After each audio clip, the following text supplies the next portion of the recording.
Sa tingin mo, ano kaya ang may pagmamalaki ni BBM ngayong darating niya na SONA? Wala. Walang may pagmamalaki. Sa totoo lang, honestly speaking, wala. Dahil puro kalokohan ang nagaganap sa ating bansa. Under his term. Under his management. Wala po talagang ipagmamalaki. Puro kahihiyan po ang inatid niya sa ating bansa. Unang-unang kahihiyan ay ang isuko niya, ang tao o ang dating Pangulong Rodrigo Roa Duterte na nagpalibing sa kanyang ama. At hindi nagpahintulot na makulong ang kanyang ina na si Madam Imelda Romualdez Marcos na nahatulan na ito sa Sandigan Bayan. Guilty na po ito sa korupsyon, sa kung ano-anong kaso na isinampas sa kanila. Subalit dahil for humanitarian consideration, humanitarian reason, hindi po niya inallowed na ma-serve ni General Albayalde ang warrant of arrest sa kanyang ina na si Madam Imelda Romualdez Marcos. Hindi po na-serve ang warrant of arrest. Why? Dahil sa very, very hard, puso sa puso na decision making ng ating dating magaling na Pangulong Rodrigo Roa Duterte. Instruction niya kay General Albayalde na dating Chief PNP, don't serve the warrant of arrest. She is very old. For humanitarian consideration, I'm not allowing na ang First Lady Imelda Romualdez Marcos ay makikulong sa piitan o sa kulungan. Ang in-apply ng ating dating Pangulong Duterte, humanitarian consideration. Ngayon, nasaan si dating Vice President Rodrigo Roa Duterte? Nasa dahig. Nasa ICC. ICC ang gumawa, dinala sa dahig. Ano ang napala ng Duterte sa kabila ng pagmamahal, pagmamalasakit sa pamilya ng Marcos? Ipinakulong.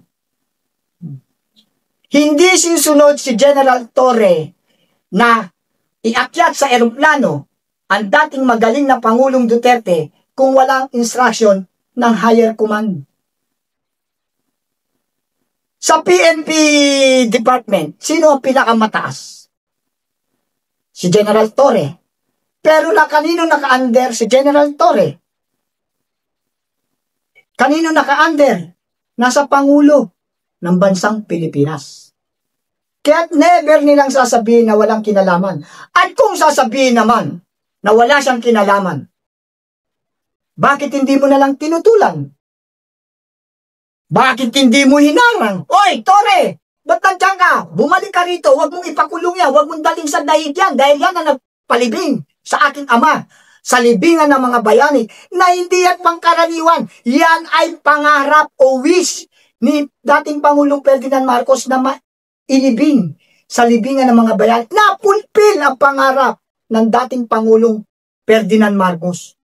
Dahil kay Vice President Rodrigo Roa Duterte. Kaya tungkol sa usapin na yan, grabe talaga. Wala akong nakikita talaga na maipagmamalaki. Yan, kahihiyan yan. Hindi po yan may pagmamalaki sa SONA.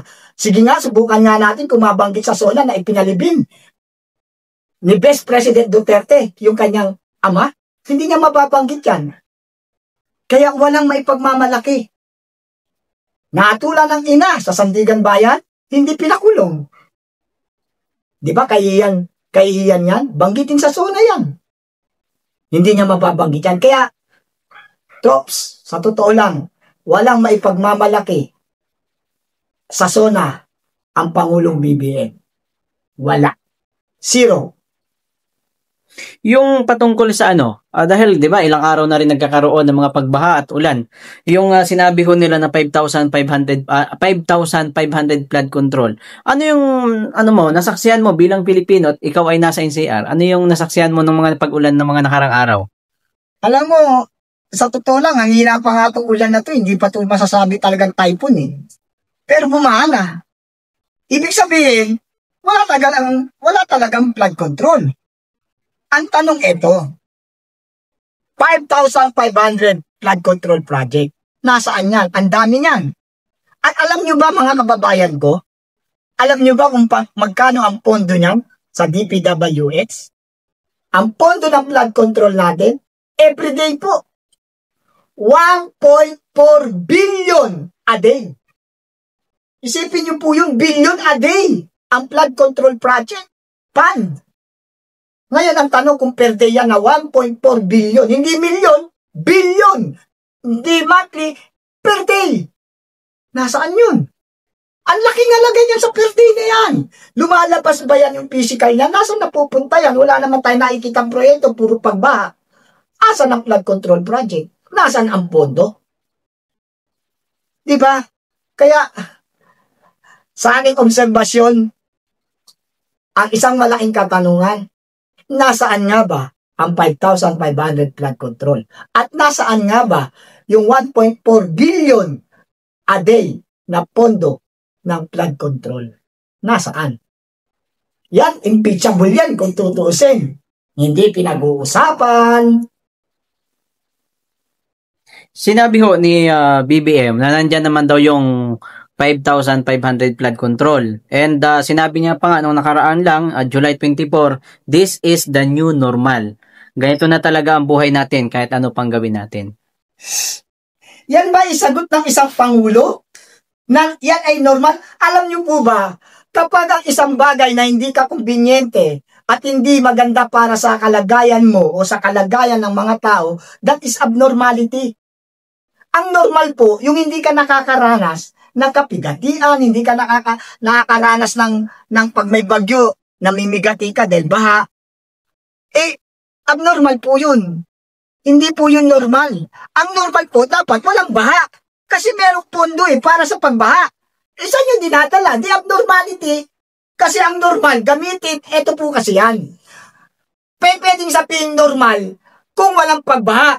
Dahil yung pondo napunta doon sa proyekto. Ang tanong, normal nga ba na malaki ang pondo pero meron namang pagbaha at wala namang project? Yung ba ay normal? Normal lang ba sa inyo ang pangungurakot ng pondo ng bayan? Sumusobra na kayo, huwag na kayong magpangulo, huwag na kayong magpolitiko. Kung ang iniisip nyo lang, kapakanan nyo, ang kapakanan ng bayan, wala. Kami ang bumoto, kami nagalal sa inyo dyan. Kaya dapat ang priority nyo ay ang mga mamamayang Pilipino at ang bansang Pilipinas, hindi ang mga sarili nyong politika o political ambition. Tigilan nyo na pangumulitika, tama na yan. Maawa kayo sa bansang Pilipinas. Pero makailan lamang ay sinabi nga din ng MMDA na itong sinabi ho nila, nung ginawa ang Dolomite Beach, sinira itong 3 outfall at pinadaan sa sewerage treatment plan kapag tag-ulan, hindi nito kayang ilabas ang tubig kaya naiipon sa Remedios Top Avenue. So, ibig sabihin, parang sinasabi nila ang sanhi daw di umano ng pagbaha dyan sa Ross Boulevard ay dahil dyan sa Boulevard o Top? Sa Top. Dito sa may Top, Ross Boulevard yan. Dahil daw sa pagtambak dyan ng sa may Manila Bay. For the information of all, para sa kalamanan ng lahat, hindi po ako bata. Ako po'y may edad na rin po. At inabutan ko na po yung mga panahon ni Senior Marcos, ni Noynoy, ni Cory, ni Fidel Ramos, ni Erap, ni Gloria Arroyo, ni Duterte, naabutan ko na po ang mga pangulo na yan. Ibig sabihin, may edad na ako at nararanasan ko na ang pagbaha mula noon pa na wala pang Dolomite. Wala pang Dolomite, may baha na dyan. Kaya wag nilang i-blame sa Dolomite. Ang Dolomite po, expert po ang mga naggawang engineer niyan. Meron po silang mga proper study, pinag-aralan ng gusto to avoid the flooding. Hindi po yun ang ugat. Ang ugat po niyan, walang flood control project. Yun po ang pinaka-ugat niyan, hindi po ang Dolomite. Ngayon, kung sino man yung congressman na yan o senador na yan na sumisilip sa usapin ng Dolomite, hoy, for your information, huwag kang mamersonal at huwag kang mamulitika. Ayon sa aking research, tinanggal ka ng Pangulong Duterte nung kapanahunan niya dahil overspending ka. Sobra kang maggastos. Ilang travel ka, pabalik-balik ka sa ibang bansa. Sinayang mo ang pondo ng bayan. Kaya tinanggal ka nung panahon ni Pangulong Duterte. Kaya ngayon, ino-open mo ang usapin Dinidikit mo o biniblame mo sa Dolomite dahil ang may proyekto ng Dolomite at may idea niyan ay si Best President Rodrigo Roa Duterte. Pero that is the reason. The reason is, where is the flood control project?